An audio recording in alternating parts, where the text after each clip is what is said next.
咁多位好啊，歡迎翻返嚟 KK Live 852。大家好，我係 KK。咁好開心見翻大家。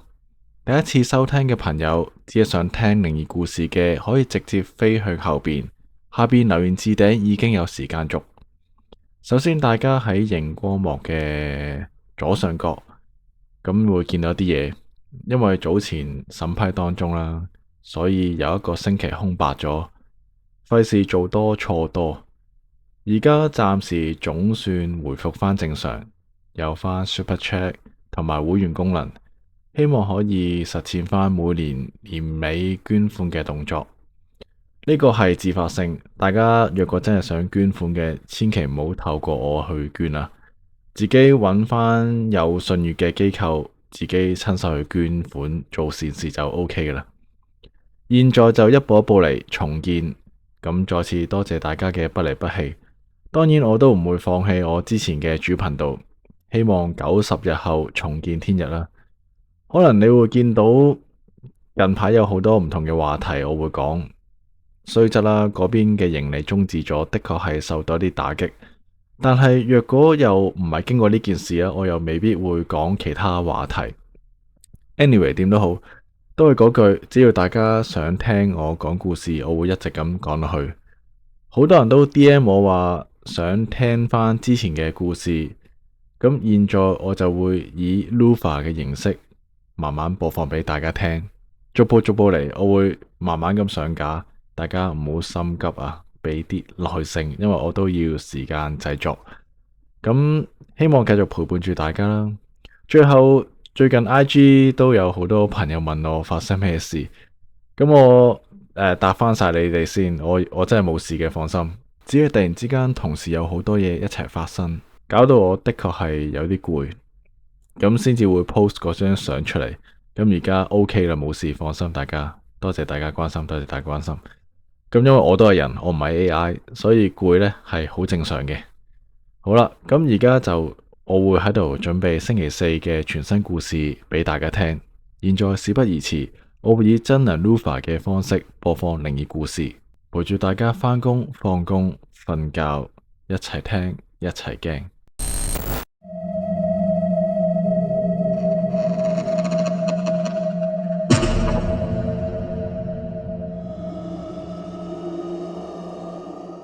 傳統習俗同埋民間信仰認為，過時過節就唔適宜搬屋，應該安安穩穩咁過渡。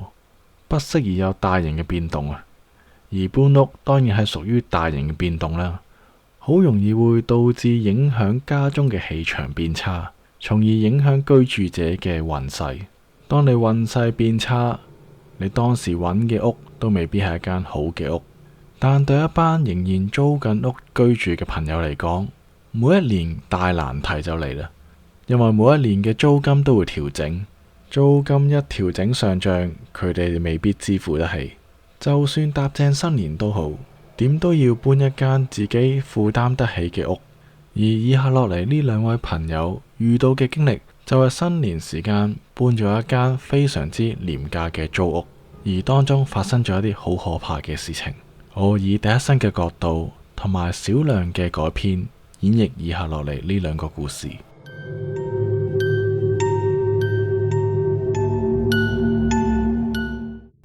我叫做阿文，呢個故事係真實嘅故事。當時我就自己去咗台灣讀中學，而原本我租住緊嗰個單位喺年頭突然之間租金大幅上漲，加幅都相當之可怕。同屋企人商量完過後，都決定咗揾另外一間屋。但我想講，年頭揾屋一啲都唔易，放嘅租盤非常之少，選擇亦都唔多。但有一日，竟然俾我突然之間見到一個非常之平嘅租盤，仲要喺我而家居住嘅附近。我二話不說就即刻聯絡嗰邊嘅地產經紀，亦都好快相約咗某一日去睇樓。去到當日係朝頭早9點鐘，因為我想清晰啲望下間屋嘅情況，所以有幾早我就約幾早。嗰間屋係喺2樓，樓下就係停車場。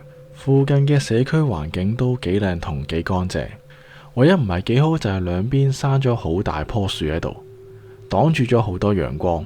仿似要進入一條隧道先入到呢個屋苑。我哋順利入到間屋入邊，正正方方，一房一廳一個廁所，係一個開放式廚房，基本上一眼睇晒。整體外觀都非常之漂亮。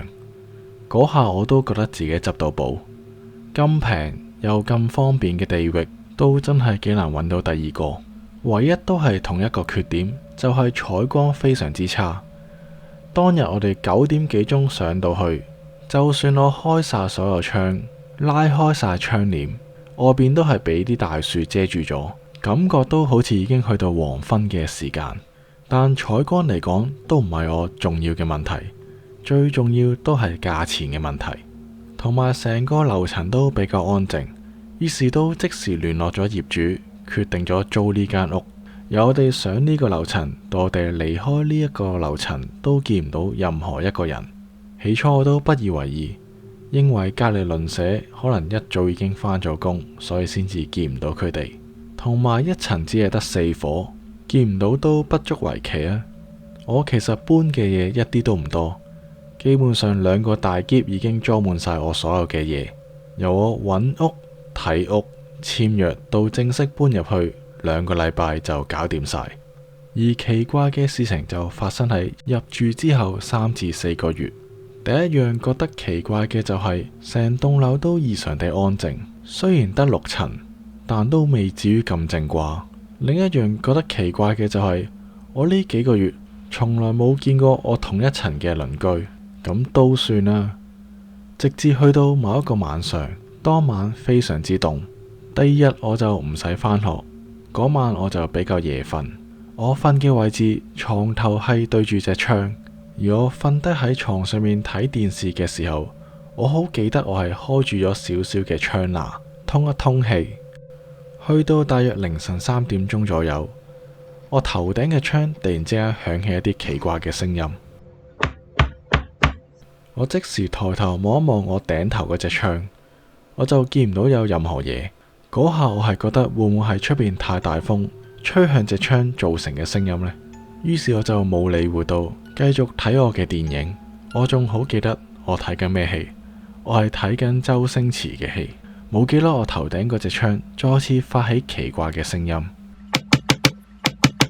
今次比第一次更加大聲，更加急促。我就即刻起身望一望我隻窗，窗外邊漆黑一片，咩都見唔到。但唯一奇怪嘅就係，我發覺隻窗有啲好奇怪嘅手指毛。老實講，我個人唔算話太過乾淨，所以我唔敢肯定呢啲手指毛係啱啱做出嚟，定係之前嘅住戶遺留落嚟嘅指毛呢？嗰下我就好大膽咁開大隻窗，仲伸出個頭望下周邊嘅環境。而望出去嘅環境出奇地寧靜，人影都冇隻，風都冇一滴。於是我今次索性閂埋隻窗。就喺我閂埋隻窗嘅時候，我見到個窗後邊嘅倒影有個白影咁飛過，我即時嚇一嚇，即刻擰轉身左望右望。我諗緊係唔係電視機反光造成嘅效果，因為當時我係熄晒全屋嘅燈喺度睇電視，還是真係有啲奇怪嘅嘢喺我間屋入邊呢？原本好冷靜嘅我諗得太多，自己嚇自己，開始有啲心慌。凌晨3、4點，就算走都唔知去邊好。就喺我六神無主之際，我又聽到啲奇怪嘅聲音。我竟然見到我房入邊個衣櫃門慢慢咁自己打開，佢開得好慢，淨係開咗一條裂縫。呢一下真係嚇到我傻，我即刻開返我房燈，另外一手執返起我自己部手提電話，同時間衝出廳外邊。咁我去到廳外邊都即刻開返盞大燈，再觀察下自己間房，而房入邊嘅怪聲就冇再出現，衣櫃門都停止咗落嚟，冇繼續打開。但我知道今晚唔可以繼續喺度住，我就膽粗粗試下打俾我朋友。好在佢真係未瞓，我即時問佢可唔可以喺你屋企借宿一宵。我同佢都識咗一段時間，佢見我咁驚都二話不說肯收留我。而我上到佢屋企都講返我頭先遇到嘅經歷，佢仲話第二日肯陪我返我間屋。哇！我真係超感激佢。如果唔係佢，我當晚真係瞓街，仲要天寒地凍。於是我哋去到第二日朝頭早，佢真係陪我返我屋企。我哋戰戰兢兢咁開門入屋，入到去間屋之後，我就望到我套房門俾人閂埋咗，而房入邊我哋係聽到有啲聲音傳出嚟，而我都鼓起勇氣開套房門。我一開房門嗰下，我哋兩個即時跳向後邊，因為我哋好怕當時見到啲咩企咗喺入邊，又或者有啲咩嘢飛出嚟。而我哋隔咗一陣，終於都伸個頭望一望間房入邊，我哋見唔到啲咩嘢，但係仲聽到有啲聲音，而嗰啲聲音係電視機發出嚟。我哋望部電視機，竟然播緊一啲粵語殘片，即係一啲好古舊嘅電影。但我明明係睇緊周星馳嘅笑片，我諗唔到點樣可以自己轉去呢個頻道，於是我都即刻熄咗部電視，同時間聯絡地產經紀，因為我好想問清楚業主呢間屋究竟發生過啲咩事。當我聯絡上業主嘅時候，我講返我當晚嘅經歷俾佢知道，佢竟然話我傻，話我講大話，仲警告我唔好亂咁講嘢。佢仲話如果我唔住嘅話，呢個月嘅租金就冇得退返俾我，但我下個月就可以即時退租離開，唔需要我硬性住夠1年。咁冇辦法啦，呢段期間唯有喺我朋友屋企住住先。而個地產經紀都好好人，佢好落力咁幫我揾另一個單位，而我當日都即刻執齊晒所有嘢離開，因為我真係唔敢再住喺呢度。咁個業主就同我講，走嘅時候放低條鎖匙喺屋企就得。而我同我朋友都好快手執齊晒所有嘢就離開咗。誰不知真係走得太急，間屋嘅鎖匙我仲袋住咗喺我褲袋入邊。咁其實執完都夜啦，我都唔想再咁夜返去呢個單位，所以我就諗住第二日先至放返條鎖匙入佢嘅信箱入邊。去到第二日，當我想將條鎖匙放返入門口嘅信箱嗰下，我竟然見到鐵閘貼咗一套符喺度。呢套符喺我之前住嘅時候冇出現過，究竟套符幾時貼呢？係唔係我一離開咗嗰下，業主就即刻上嚟貼咗套符呢？而套符嘅作用又係啲咩呢？我都唔敢再深究，真係諗起都心寒。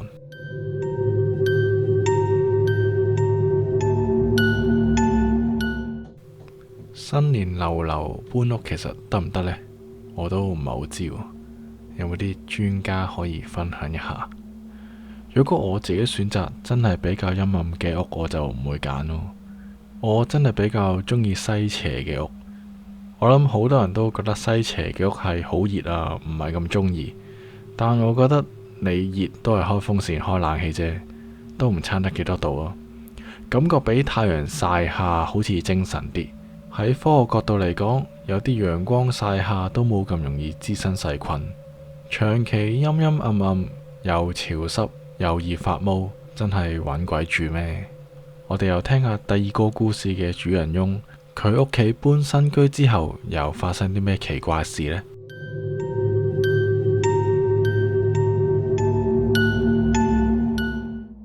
年頭業主加租，我又要搵一間新屋。咁我相熟嘅經紀都好快幫我搵到一個合適嘅居所俾我。喺港島區某棟好舊式嘅私人屋苑，喺港島區見到呢個價錢，其實對我嚟講真係好匪夷所思。咁我見咁平，都有問過下原因。咁個經紀就講話，其實之前個住戶一俾就俾晒1年嘅租金，而家仲有2個月嘅租金，佢未住夠就諗住搬走。業主見已經賺多2個月嘅租金，所以先至咁平放租。咁我聽個理由都幾合理啊。我就二話不說，即刻相約經紀去呢間屋睇一睇環境。由於係一棟好舊嘅私人屋苑，我都冇奢望佢係啲咩新裝修，又或者門面係幾咁金碧輝煌。而的確，我去到見到周邊嘅環境，一個字舊啊！lift 又細，走廊又窄，咁我一個人住都冇所謂啦。最緊要間屋入邊係咩裝修啫？咁呢間屋係一個1房嘅單位。一入到去就一個開放式廚房，外面有個好細嘅騎樓仔，行前少少就係主人房，整體上都不過不失。我都好快咗決定租呢個單位，因為價錢實在冇辦法抵抗。咁其實上一手嘅租戶已經搬走咗，基本上我隨時都可以搬入去住。而我正式搬入去嘅第一日，我就發覺廳嘅上方就掛咗一幅日本風格嘅畫喺度，同埋見到騎樓隔籬就掛咗一隻類似晴天公仔嘅物件喺度。而我當時見嗰幅畫同埋隻公仔又幾靚，所以就保留咗喺度。而我啱啱新居入伙，就請咗一班朋友上嚟慶祝，大家喺度食飯之後睇電影傾下偈。而我哋玩到大約凌晨1點鐘左右，我哋就聽到好似有小朋友嘅喊聲。咁大家都見到夜啦，可能係隔籬鄰舍嘅小朋友喊都唔定，避免繼續做出噪音影響隔籬鄰舍，所以佢哋都準備離開。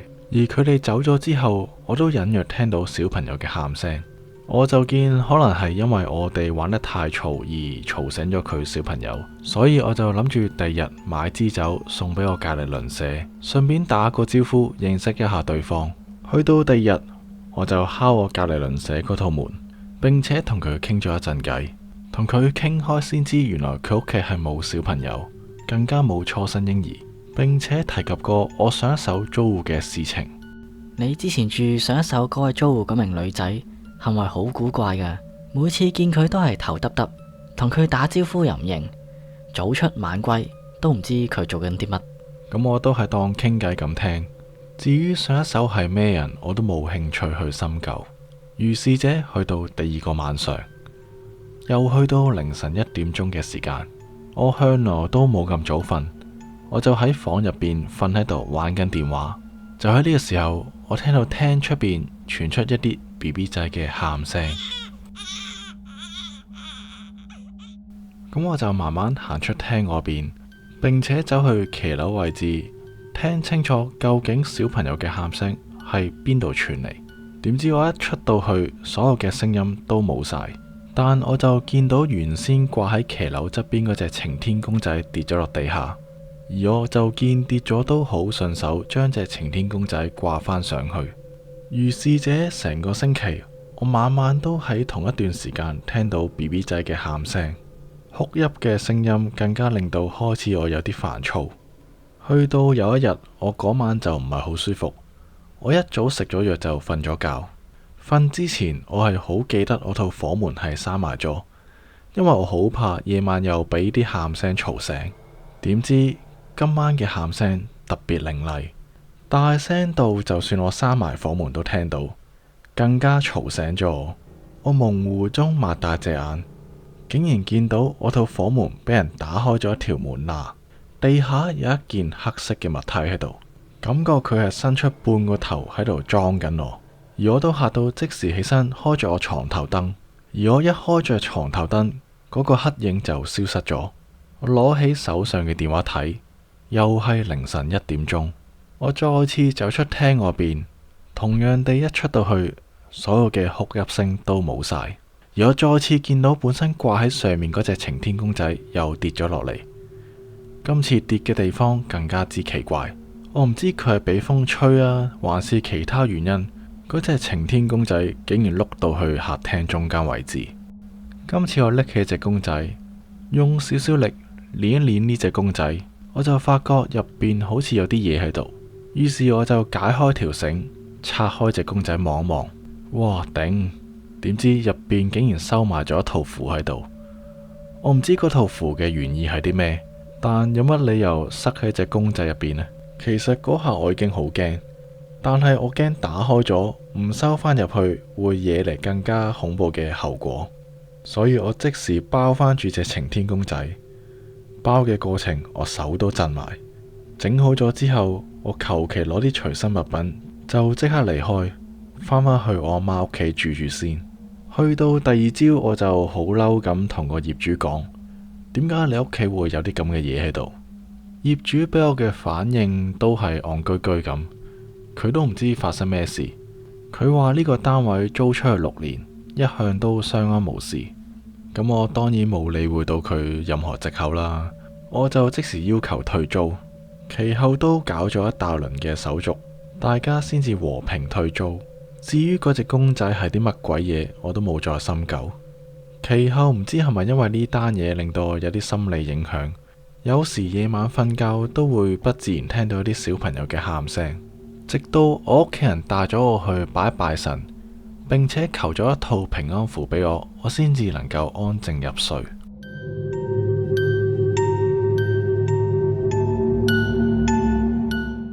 所以奉勸大家，若果租屋想一手剩留落嚟嘅嘢，問清楚先好用。間屋係咪空宅，固之然要搞清楚。而上一手嘅租戶係咩人，原來都好緊要。希望喺新一年仍然揾緊屋嘅朋友，能夠揾到一間適合自己嘅安樂窩。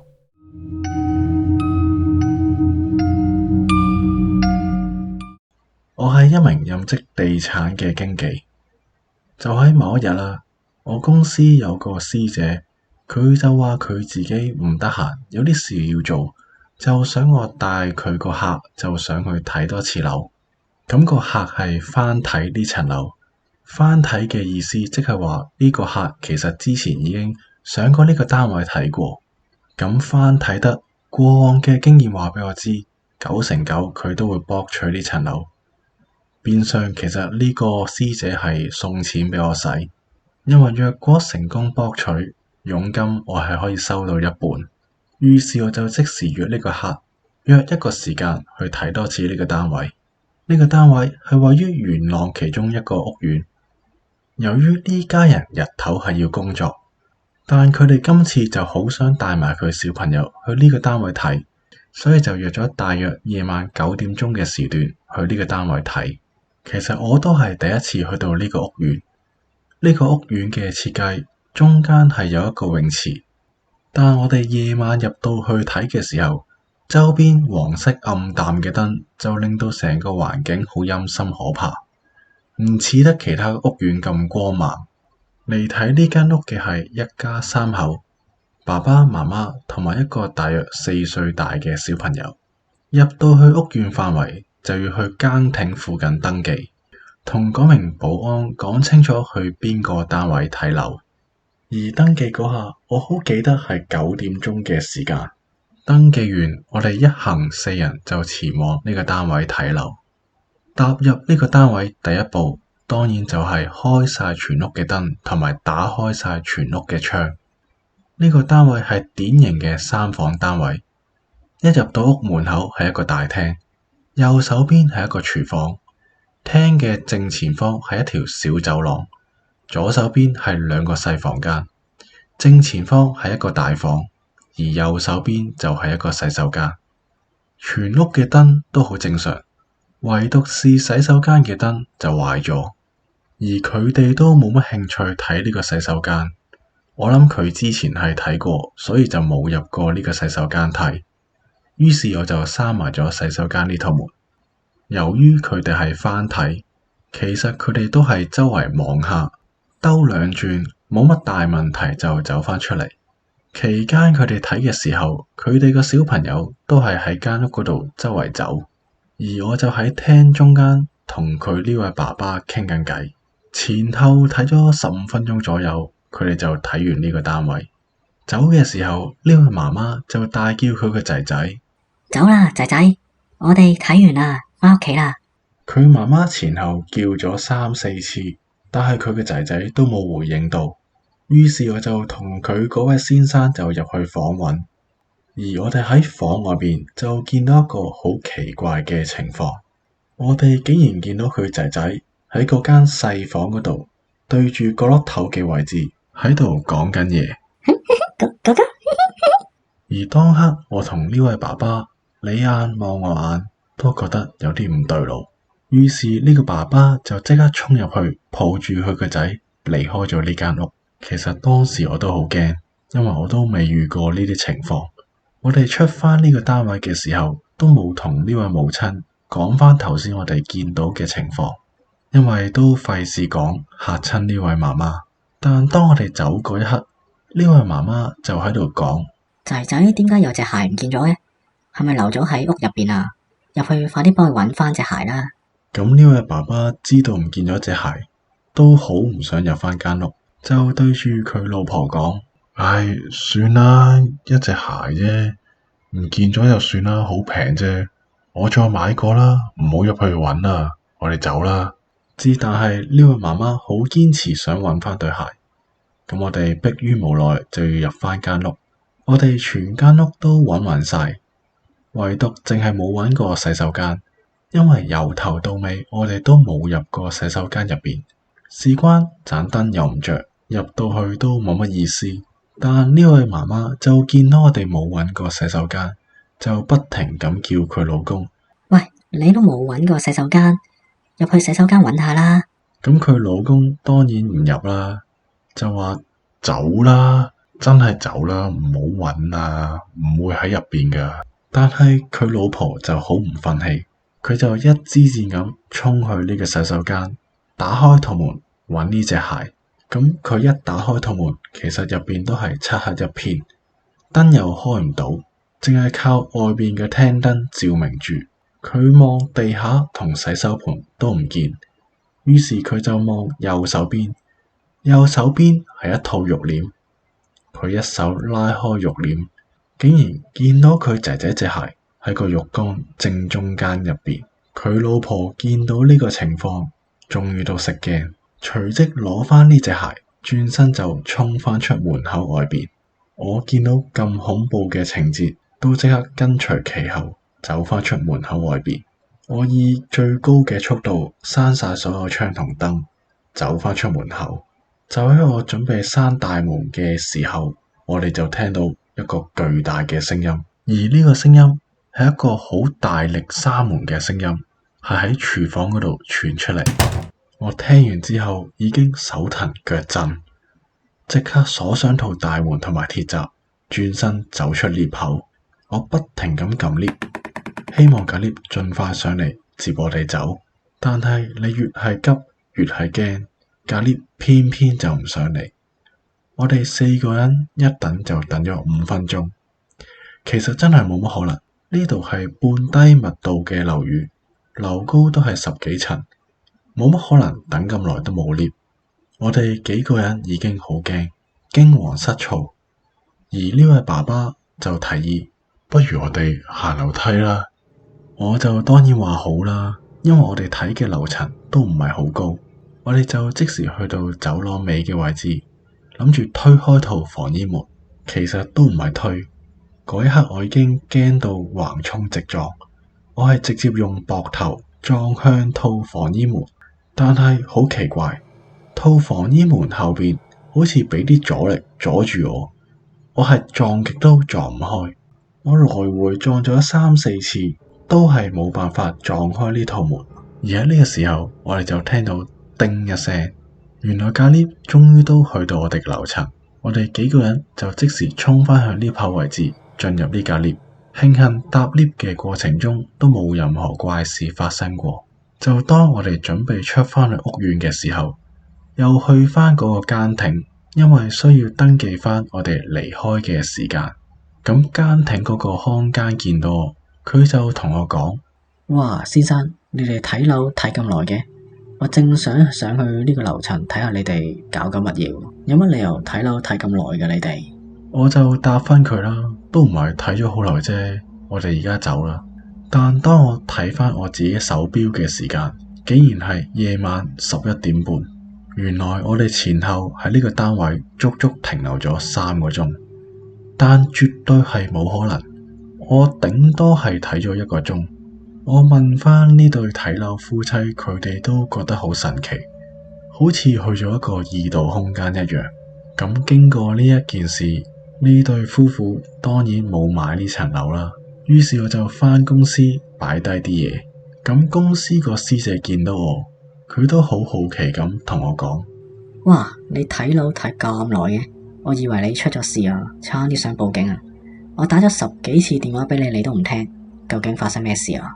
我就一五一十講返頭先我發生所有嘅事情，但係出奇地呢位師姐嘅回應非常之淡定。哦，係咁啊，唔緊要啦，收工啦而家，收工啦，快啲收工休息啦。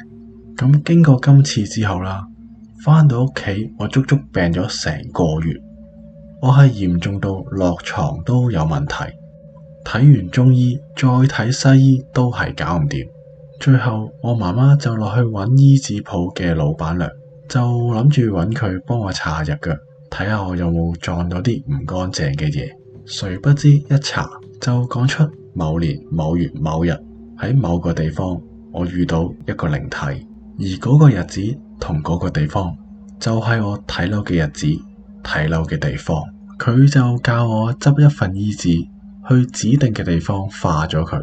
神奇地燒完呢份醫紙，我身體真係漸漸康復翻。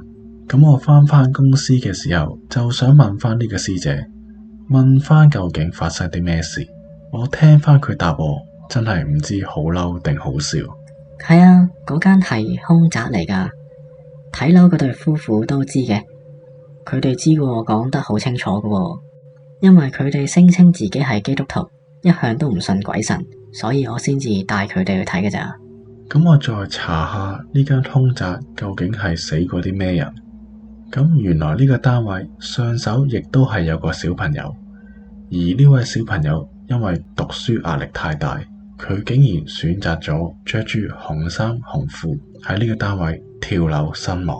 呢單新聞更加上過報紙報道過。而同一日我返到屋企嘅時候，我媽媽竟然同我講，樓下嘅醫治老闆娘同佢講返，原來當日搞我嗰個係一個細路仔嘅靈體，佢就竟然話我因為阻住佢同另外一個小朋友玩，所以就向我報復。成件事情不謀而合，真係唔到我唔信。今次嘅經歷都可以話係做咗咁耐最恐怖、最深刻嘅一次。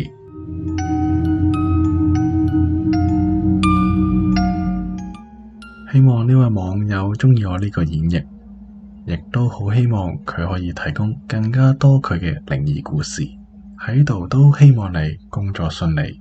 凶宅固然多靈異怪事，但原來喺國外興起一個叫做凶宅試睡員嘅工作，目的係透過呢班人喺凶宅居住一段時間，減輕大家對呢間凶宅嘅恐懼，從而令凶宅嘅樓價升翻。呢條橋真係咁都俾佢哋諗到，但當然啦，呢啲錢邊係咁易俾你賺得到啊！以下就分享一個關於凶宅試睡員嘅恐怖經歷。今年36歲嘅我住喺日本，生活一直都好貧困，每日都要諗點樣交租，同埋日常生活嘅費用已經好煩惱。我冇特殊技能，都冇任何嘅工作經驗，又冇學歷背景，真係好難揾到一份好工。然而有一日，我無意之中喺報章嗰度睇到邀請凶宅試睡員，一晚竟然有5萬日圓咁多。於是我就即刻打去呢間公司問仲請唔請人。點知呢間公司連我嘅真人都冇見過，就一口答應話請我。我簡單了解咗份工，其實照字解讀真係要我哋去入住一間凶宅。佢講到人工咁高，仲要即日出糧，真係好吸引。當時咁貧困嘅我都冇辦法，所以我都答應咗會做呢份工作。從此我就成為咗一個凶宅試睡員，做咗頭1-2個星期都安然無恙，心諗真係咁易賺嘅呢啲錢。佢有時會安排你去一個單位住1至2日，最長我聽過啲同事話要住半年有多。我就被編排到每一日都去唔同嘅凶宅，有得瞓，同時有咁高人工，呢2個星期我都冇停過。但隨住時間嘅推移，我開始覺得自己有啲唔對路。每一間凶宅都會發生一啲奇怪嘅事情，成日聽到啲唔同嘅怪聲。雖然話就話有得瞓，但係其實每一晚都瞓得好唔安樂。久而久之就令到我精神狀態非常之差，有次甚至出現一啲幻覺，我都分唔清楚係真係有靈體，還是係我太眼瞓產生出嚟嘅幻覺。不過為咗錢，我都冇辦法頂硬上。好快任務又嚟啦，今次呢間凶宅係新建嘅公寓，睇起上嚟好豪華，但聽聞喺起之前其實係一個荒廢嘅墓地。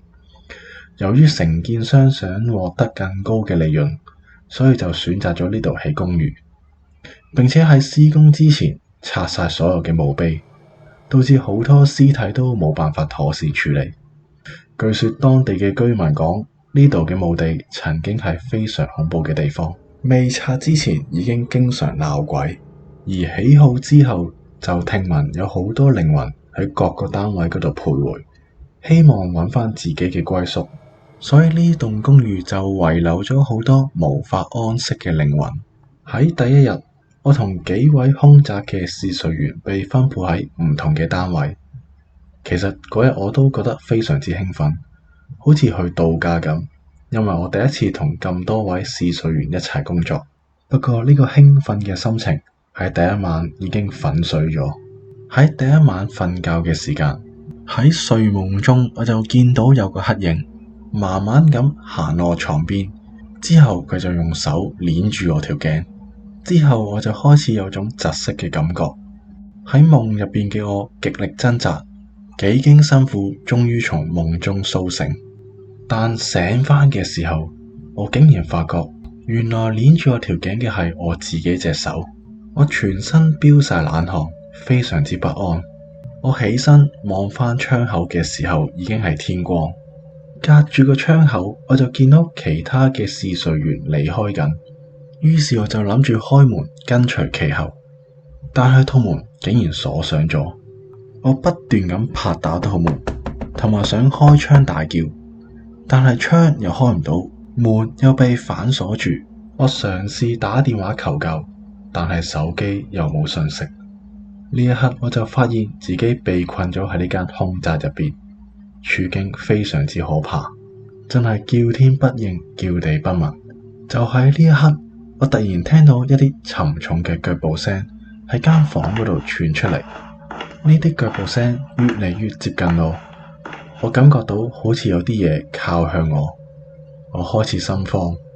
當我想轉身走入洗手間逃避嘅嗰一刻，一擰住面我就漆黑一片。仿似俾套黑色嘅牆阻住我視線，於是我就退後幾步，再抬高頭望，就見到我呢一生最可怕嘅影像。我見到一個着住古裝嘅女仔，佢嘅頭髮遮擋住塊面，長到係掂落地下，即係話頭先我以為黑色嘅牆，原來係呢個女靈體嘅頭髮。我望住呢個可怕嘅影像，成身喐都喐唔到。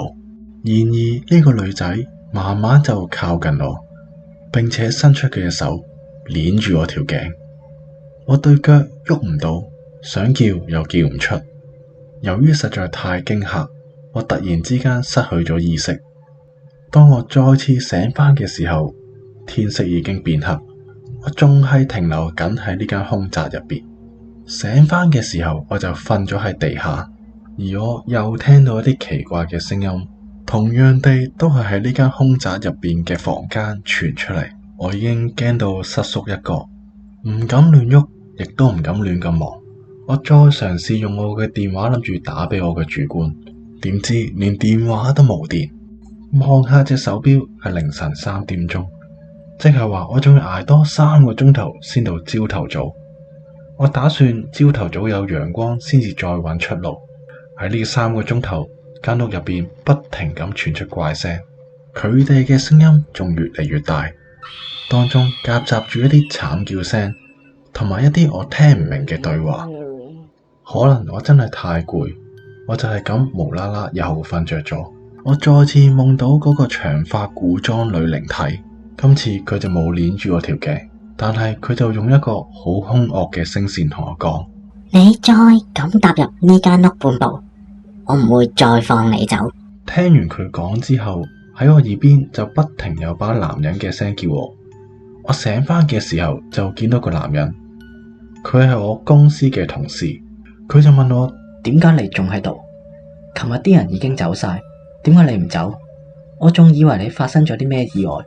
我睬都冇睬佢，就即時離開咗呢間凶宅。返到屋企，我就發現我條頸有被手捏過嘅淤痕。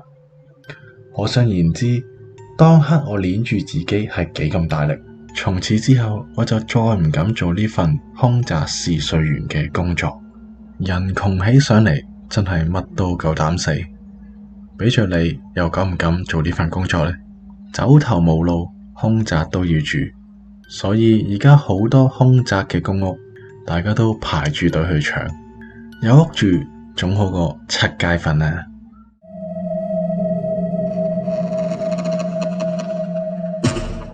今集就講下拜四角嘅故事。拜四角可以話係中國嘅傳統風俗其中一種儀式，主要係用於新居入伙或者搬遷，目的都係想淨化空間、驅邪避煞、祈求家宅平安。透過呢啲祭祀儀式，務求將唔乾淨嘅嘢送走，確保新居環境適合居住。假若屋入邊真係有所謂嘅靈體，拜四角都可以安撫佢哋，避免佢哋干擾居住嘅人。透過供奉同埋溝通，希望靈體明白間屋已經易主，請佢哋離開，又或者安心接受供奉。除咗燒衣紙祭祀供奉水果之外，有陣時都會用碌柚葉，又或者一啲符水潔淨一下成間屋，象徵住驅邪納福，為新居帶來好運。今集會分享一篇喺網上面揾到一名法科師傅，佢叫馮比比，講下佢對學法嘅心得，同埋佢接嘅其中一單拜四角遇上靈體嘅經歷，以及一位投稿嘅網友分享佢嘅親身經歷。我以第一身嘅角度演繹以下落嚟幾個故事，而今集嘅故事冇任何改編。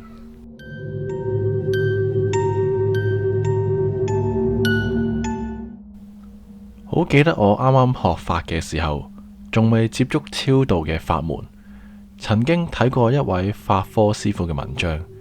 佢係一名法科師傅，同時佢亦都係一名幫人超度嘅師傅。當時我心入邊就有啲疑惑，有法力嘅人又點可以幫亡靈去超度呢？呢樣會唔會傷害緊靈界呢？人同鬼又點樣共存呢？神功係用嚟驅邪，而超度係幫亡靈，咁會唔會好矛盾呢？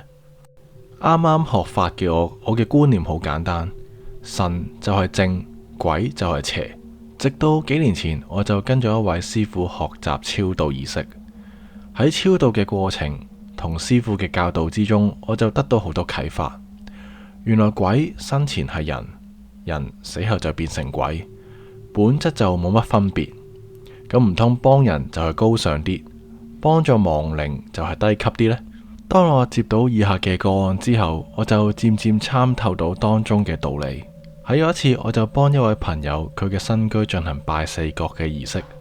我呢位朋友係有陰陽眼，佢知道屋入邊係有一班靈體，而且前兩任嘅租主啦，都係因為生意失敗，又或者婚姻問題而好快就退咗租。唔知係咪因為咁，呢間屋嘅租金就相對比較平。朋友雖然知道呢個情況，但都決定租呢間屋。不過之後再聽佢解釋，揾呢間屋嘅過程都相當之離奇，就好似天注定一樣。而且佢唔係因為呢間屋特別平先至租呢間屋。聽佢解釋完之後，我都決定幫佢。當然，我都會先開壇請示祖師。當我一開壇作法嘅時候，我嘅祖師已經直接指示屋入邊係有祖先，又或者其他靈體存在，並且吩咐過我必須要先禮後兵。咁我就擇好一個吉日，同我朋友提前一晚準備。我就叮囑佢買一盒叉雞飯，先準備好呢盒飯擺喺嗰間屋先。結果喺第二日早上，我朋友就 send 咗一張奇怪嘅相俾我。相片顯示出飯俾人打開咗，而入邊有塊雞肉好似俾人夾咗出嚟。嗰嚿雞肉同嗰盒飯都有段距離。我朋友就好強調，琴晚走嘅時候門窗都鎖好咗，冇其他人，更加冇可能有老鼠。若果真係有老鼠，都應該擔走咗，又或者食咗，唔應該就咁放喺度。呢個時候我心入邊諗，就真係已經有啲麻煩，好希望唔使動刀動槍就能夠解決到成件事情。好啦，事隔咗一日，我就到咗現場。我就先開壇施法護身自保。入咗屋之後就發覺一切平靜，唔似有靈體喺度，又或者靈體知我嚟，佢就自己避開咗。正當我準備拜四角嘅物品時候，呢個靈體就突然之間出現咗。我感覺到佢企咗喺我後方嘅位置，嗰名靈體好好奇咁望住我，然之後我就用心傳達一啲信息俾佢。等我開壇之後，你就好離開啦。到時唔好怪我無情啊！心入邊講完呢番說話之後，我就開壇作法拜四角。靈體依然企喺嗰個位置。通常開壇之後仍然留得低嘅靈體，一係就係祖先，一係就係神仙佛法嘅善類。我請示咗我嘅祖師爺之後，得知到呢個靈體原來係屋主嘅爸爸。我就即時叫我朋友打去詢問呢個屋主。一問先知，原來真係有呢件事。屋主嘅爸爸原來喺幾年前已經喺醫院嗰度因病逝世。原來呢位老人家過身之後，一路都逗留咗喺呢間屋入邊。佢更加唔知道咩叫做陰契，咩叫做租約。佢一路以為我哋霸緊佢間屋。經過一番解釋同埋勸導，呢位屋主嘅爸爸佢終於都願意離開。之後嘅法事都進行得好順利。喺呢件案件中，喺法科嘅角度嚟講，我係已經立好咗陰契，現實中租戶亦都交咗租金。若果我堅持開壇作法，灑聖水、貼符咒，靈體就必須離開。但係師父教導過我，作為一個有智慧嘅修行者，處理事情就必須揾一個最適合嘅方法。趕走靈體係冇錯，但係唔係最好嘅解決方法。呢一次我淨係用咗普通嘅祭祀品，甚至乎唔使動刀動槍就能夠圓滿咁解決所有嘅事情。咁究竟用符咒或者法器處理問題，功德會唔會更加高呢？用口用心去解決，功德會唔會比較低呢？其實幫人同埋幫靈界都冇分高低之分。平常嘅修道人係積德，唔需要學法或者超度都能夠做到。只要煮一碗飯幫助有需要嘅人，呢一樣都係功德。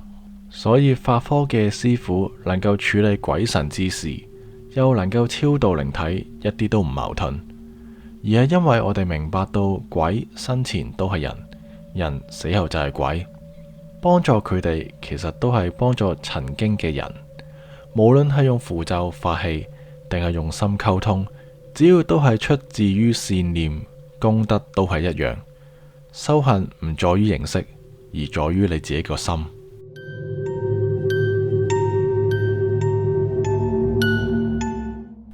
點解我揾呢篇文章講呢？當然就大家見唔到嘅，你可能覺得好假，但係唔知係咪真都好啦。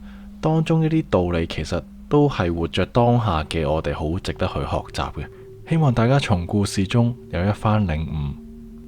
嚟緊分享呢個投稿網友嘅故事，佢就非常之有心，佢抄低晒佢遇到嘅經歷喺張紙上面。我就講下佢其中兩個經歷先，而呢兩個經歷都關於搬新居、拜四角嘅事情。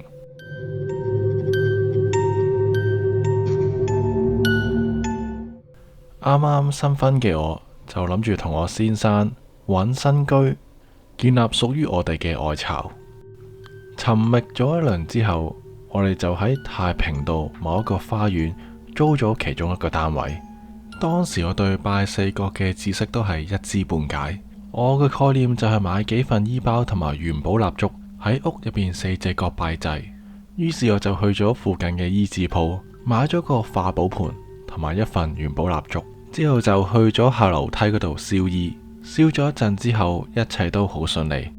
我眼見佢都燒到熊熊烈火，心入邊就喺度諗，應該都差唔多燒晒啦。誰不知當我行埋去望嘅時候，我見到成份元寶蠟燭嘅衣包仍然仲喺化寶盤入邊，就好似新嘅一樣。呢個時候我心入邊已經好疑惑，究竟點解會咁嘅？我使唔使去重新買過一份嚟再燒多次呢？但最後我都選擇算罷啦，應該冇嘢嘅。點知就係咁出事，我哋喺呢間屋其實淨係住咗幾個月之後就搬走咗，因為當時嘅我唔知道咩原因，情緒非常之唔穩定，經常同我老公喺度嘈交。因為我本人就係一個小女子，而我老公就係一個大男人，所以好多時都會吵大交，分開瞓。而就喺一個晚上，我就選擇咗出廳瞓。當時我就打側瞓喺梳化上面，瞓咗落去冇耐，有一種麻痹嘅感覺，右腳蔓延到我頭頂。再隔多一陣，喺我右邊耳仔聽到一把女仔嘅聲音。你瞓咗我個位啊？可能因為我當時同我老公嘈緊交，我仍然處於憤怒之中，即使聽到呢啲怪聲，又唔係好驚。我就純粹縮起我雙腳，用行動嚟表示，我俾翻啲位你啦。就係咁，我縮埋成個蝦米嘅形狀咁瞓着咗。如是者去到第二晚，我仍然以梳化當床咁瞓覺。不過就喺我瞓之前就好有禮貌，預先講咗一聲，唔該你俾我喺度瞓啦。就係咁，琴晚奇怪嘅女人聲音我就再聽唔到，安然咁度過一晚。而我哋幾個月之後都搬走咗。其後我哋就租住咗間村屋，為咗飼養被遺棄嘅兩隻狗，所以就租住咗村屋嚟住。經過上次嘅經驗，今次就認真咁拜四角，燒翻好份元寶蠟燭，同時喺未入住之前，已經將供奉咗多年嘅觀音、關帝都安置咗喺組合櫃上面，放咗喺電視機嘅兩側旁邊。加上我居住嘅隔離單位係一個齋堂，對我嚟講安全感就倍增。而我哋居住喺呢個單位，初頭嗰幾個月都安然無恙。其後因為我自己需要夜晚進修，就需要交功課，所以就有時比較夜瞓。去到一個深夜嘅晚上，我就喺度溫緊書。我慣咗通常都會開住部電視機，而電視機嘅聲音我都專登較細聲啲，避免過分影響我喺度溫書。當時淨係播緊某個大台其中一套劇集，而嗰套劇集叫咩名我就唔記得啦，只係記得電視機突然之間自己自動熄咗。於是我就即刻用返原本放喺功課旁邊嘅遙控器，再次開啟電視機。呢個時候奇怪嘅情景就出現啦，電視機嘅字幕位置呈現出兩個標楷體，仲要係青綠色嘅字體，顯示出晚安兩個字。呢兩個字體相對比我哋平時喺熒幕上見到嘅字體比較大隻，因為呢兩個字嘅顏色實在太突出。我放低晒我手頭上做緊嘅嘢，全神貫注咁望住部電視機。記得當時我同電視機嘅距離大約8至9尺。我注視咗部電視機一陣，呢兩隻字就消失咗。唔知點解，當時我心入邊好自然咁回答咗一啲說話。仲差少少啫，俾我做埋佢先啦。你話我當時驚唔驚？當然驚啦，但係我都心存好多疑惑。於是去到第二日，我就問返一啲好中意夜晚睇電視劇嘅朋友，問清楚佢哋當時見唔見到嗰兩個奇怪晚安嘅字幕。不過佢哋個個都話睇唔到嗰兩隻奇怪嘅字幕。呢件事又令我證明到靈體都相當有禮貌同埋修養。之後仲有一件事情，就係喺我夜晚去洗手間嘅時候，我由間房需要經過個廳先至能夠去到洗手間。就係經過個廳途中，我睇到一個白色形態嘅人影坐咗喺梳化中央，佢係一閃即逝。見到咁嘅情況，當時我都扮作鎮定。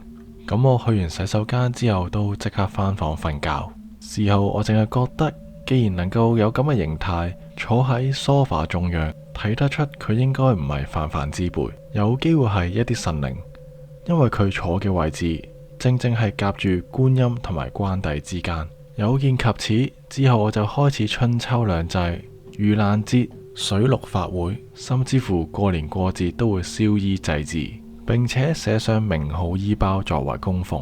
唔知真係咁啱，抑或咁巧，之後就再冇奇怪嘅事發生。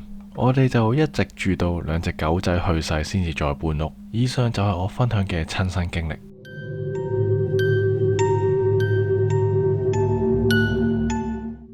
咁謝呢位網友分享佢嘅故事，而呢位網友都好強調唔好改編佢嘅經歷。咁我就當然好尊重每一位網友，我就一字不漏咁演繹翻佢嘅故事出嚟。咁我自己都曾經搬過幾次屋啦，我都做足晒應有做嘅儀式，咁我尚算順利。但就喺一個朋友當中，佢個人就比較求其，佢有做儀式，但係做得唔足，又或者係得過且過嗰啲啦。而嗰段時間，我哋成班朋友幫佢搬屋，咁好得意喎。每次呢都係個司機遲到啦，又或者塞車之類，咁又往往都唔能夠準時開工。我哋大家同時間，佢網上面訂嗰啲家私，原本度好晒尺寸，但係送到過嚟就爭幾 cm。你知道有啲位置爭幾 cm 就幾 cm， 放唔落就放唔落。成個搬屋程序都非常之唔順利，就好似好唔想佢搬入去住咁。咁好得意喎！咁佢阿媽其後就真係買咗一啲元寶蠟燭啊，一啲應該拜四角嘅物件，咁就喺後樓梯燒完之後啦，成件事情就順翻晒。所以呢啲儀式上嘅嘢就睇下你信唔信啦，信則有，不信則無。若果你真係相信嘅，就做足啲，就千祈唔好做啲唔做啲。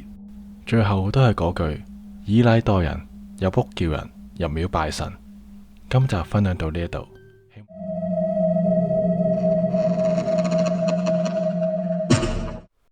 正所謂家家有本難念的經，呢句說話講出每一個家庭背後不為人知嘅辛酸史同埋秘密。大家第一次離開家園搬出去自己住嘅原因係啲咩呢？經濟許可嘅話，其實我都建議每個人都好應該試下自己獨居嘅感覺。呢個唔單止係一種成長嘅體驗，更加係一次與自己嘅對話機會。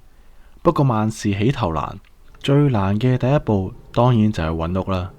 可能就係有好多人有呢方面嘅經驗，所以喺網上面都揾到好多呢方面嘅靈異故事。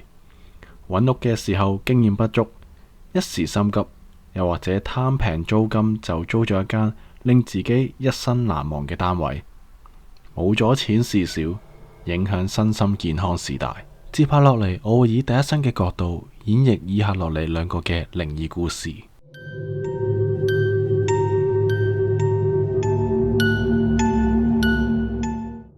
呢件事都發生咗喺10幾年前，當時我20歲出頭，第一次離開家園，獨自揾屋搬出去住。透過地產經紀就喺觀塘某一棟舊式嘅大廈租住。咁邊棟大廈我就無謂講啦。我永遠都好記得嗰個狹窄嘅房間，同埋嗰一隻窗係對住隔籬嗰棟大廈嘅牆，成日都冇陽光照到入我嘅廳入邊。咁當時啱啱畢業嘅我，為咗慳錢，只能夠租住呢啲咁舊式嘅樓宇，成間屋嘅天花板都發晒毛，就算日頭都要開住燈先至睇得清楚周邊嘅環境。不過對我嚟講又唔算好大影響。我一早已經習慣咗黑暗中嘅生活，每一日放工返嚟就開住電腦，有時我就咁將電腦嘅熒幕藍光成為屋企嘅唯一光源。點解？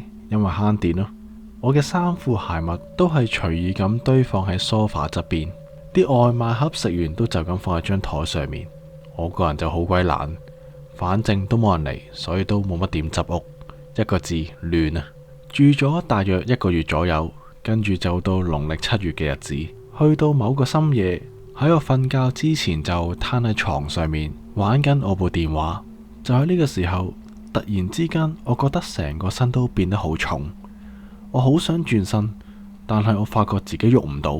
而呢一刻，我耳邊好清楚聽到一啲腳步聲音，呢啲腳步聲由遠至近，慢慢行到我床邊。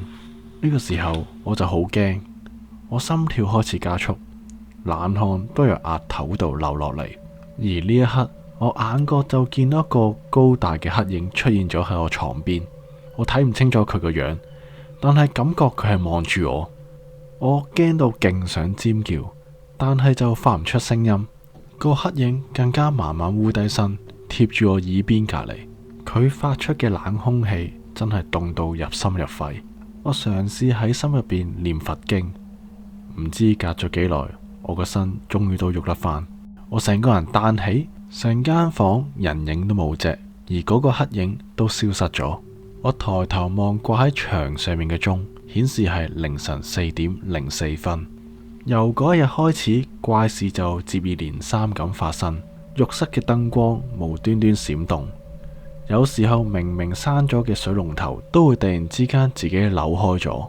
我開始驚到每一晚都需要開住大燈嚟瞓覺，但即使係咁，我都係唔覺得安全。之後我就揾咗我嘅好朋友小美嚟陪我住，頭嗰2個禮拜都冇事，直到某一個晚上，小美突然之間發咗個噩夢驚醒，佢成身都打冷震。佢話夢見一個着住西裝嘅男人邀請佢去地府參觀。當時我朋友就一時好奇，喺夢入邊就應承咗，但係差唔多去到目的地嘅時候，小美就覺得唔係好對路，佢覺得好驚，想轉頭就逃走，但係發現嗰個男人就死捉住佢隻手唔俾佢走。跟住小美就見到一道光，其後就有把聲同佢講：你唔應該喺度噶，快啲走啦！之後我好朋友小美就醒咗，佢醒嗰下，我哋望返個鐘，又係凌晨4:04。而小美第二日就驚到即刻搬走咗。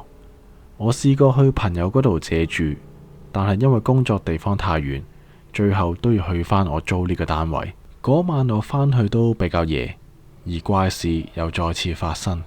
當我想開門嘅時候，我到大門竟然俾人反鎖咗。我仲聽到入邊有啲腳步聲同埋搬動雜物嘅聲音，我就即時打電話揾一位男性嘅朋友過嚟幫手。我朋友都好快嚟到，而佢嘗試幫我打開套門嘅時候，就聽到有啲聲音，道門竟然自己打開咗。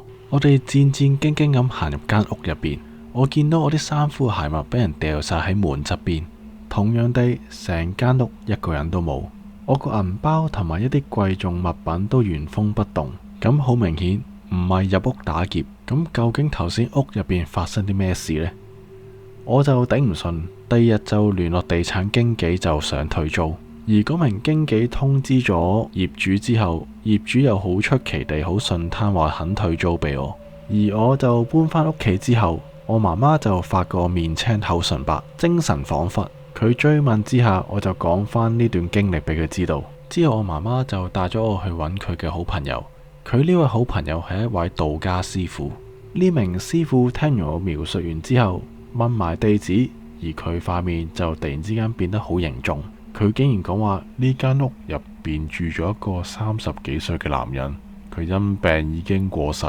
佢話佢表示唔中意你搞亂佢間屋企。其後師傅就幫我做咗一啲封身儀式，同埋俾咗杯定經茶我飲，並表示呢個靈體冇跟住我，純粹係7月時節，同時我時運低先至見到佢，並且師傅同我講，人哋係屋主，你整亂咗人哋屋企，人哋出嚟嚇嚇你啫，唔使咁擔心，冇跟住你。聽完佢呢番說話，我都安心啲，起碼冇跟住我先。我呢段經歷就好似發咗場噩夢咁，我自己就喺度猜想，唔知道嗰個男人係咪凌晨4:04去世嘅呢？不過算啦，最後都冇深究落去，最緊要佢冇繼續騷擾我。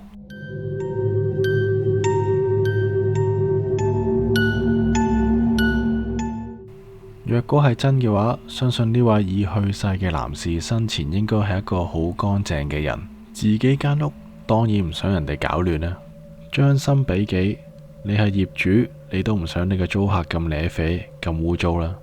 緊接落嚟，第二個嘅靈異故事都相當之恐怖，大家又聽下故事中嘅主人翁發生啲咩事啊？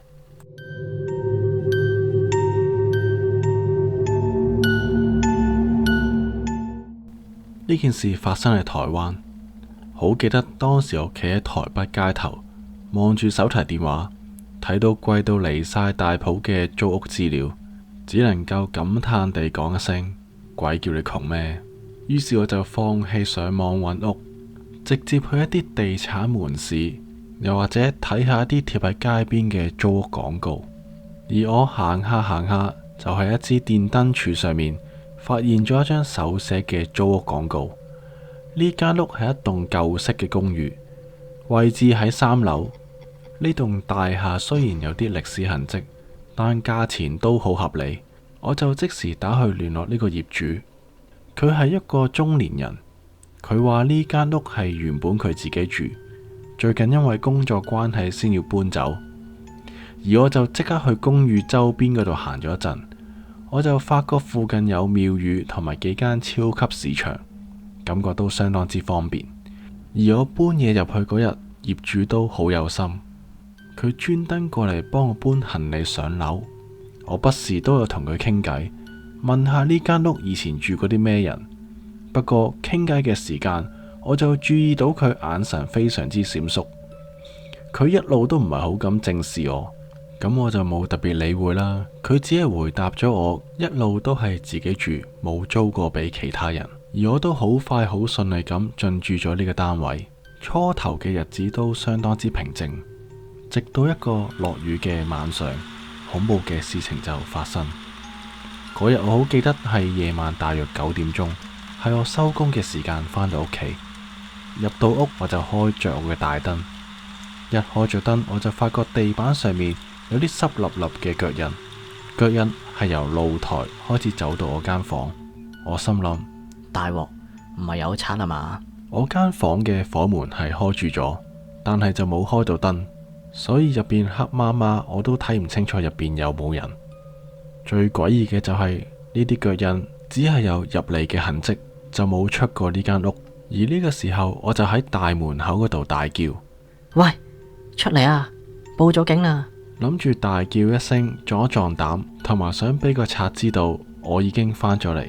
點知道我叫咗幾聲都冇人應。我心諗，定係個小偷已經喺我間房嘅窗自己爬走咗呢？於是我就鼓起勇氣衝上前，開着房燈，而房入邊一個人都冇。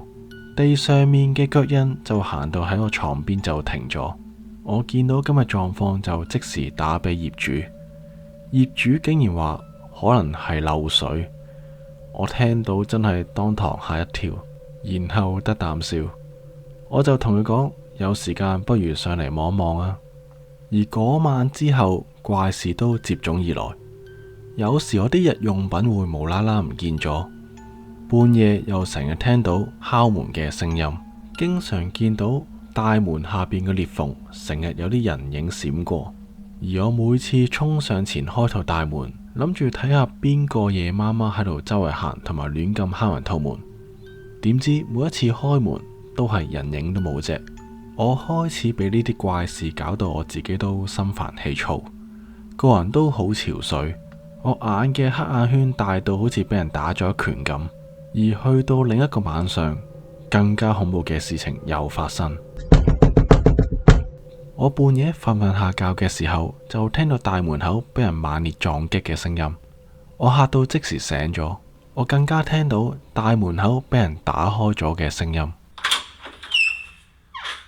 我就習慣咗，就算自己住，我瞓覺嘅時候都會閂埋自己套房門。而我就好驚咁起身，行埋去套房門側邊聽下出邊嘅情況。我聽到出邊有幾陣風聲，啲風透過房門嘅門罅吹入咗我間房間，嗰股毛骨悚然嘅寒流由我隻腳伸延到我頭頂。我就即時鎖上我道房門，攞起部電話準備報警。咁呢個時候，出邊突然之間冇晒動靜，亦都聽唔到任何嘅聲響。我喺房入邊等咗半個鐘之後，我就慢慢打開我道房門，一步一步咁行出廳中間。我望過去露台嘅時候，竟然見到一個無頭嘅人影。我即時嚇到腳軟，成個人坐咗喺地上面。我真係好驚，我轉身咁爬向大門，諗住逃走。呢個時候，我發覺我背脊有人踩住咗我，呢股力相當之大，佢踩到我喐唔到，壓住我心口，接近唞唔到氣。我就對住空氣大聲咁講：冤有頭，債有主，你搞我做咩啊？放過我啦！而我講完呢番說話之後，呢股重量突然之間消失咗，我就即刻衝向大門口逃走。然後就揾到好朋友，諗住去佢屋企借宿一宵。去到第二日，我即時去揾呢個業主問話，而業主呢一刻終於都講出真相。原來呢間屋好耐之前有位女事主俾人斬甩個頭而死，新聞都有報道過。只係我唔知道，原來就係呢間屋。發生咗呢件事之後，業主都冇好好揾專家處理過呢間屋，只係重新裝修過就出租。期間原來都有好多人住過，但係個個都住咗1個月都頂唔順走咗。我當然都即刻要求話退租走人啦，仲好怕俾靈體跟住，於是我就去咗附近嘅廟宇揾啲師傅睇一睇。而我見完廟宇嘅師傅之後，佢就同我講唔使驚，嗰個女靈體冇跟住我。師傅就話通常枉死嘅靈體會一直徘徊喺嗰間屋入邊，俾人謀殺已經好冤枉，死後仲要冇人幫佢超度，真係無所歸依。其後業主就答應我話會幫呢個單位進行一啲超度法事，仲話減我一半租，希望我繼續住喺呢間屋嗰度。我當然冇答應佢啦，仲鬧咗佢一餐。我唔理佢之後做啲咩潔淨間屋嘅儀式，我都唔敢再住喺呢間屋嗰度，執齊晒啲嘢，盡快離開呢間空宅。自此之後，每次我經過呢條街，望上3樓嘅露台，都總係覺得有個無頭嘅身影不停喺露台周邊徘徊。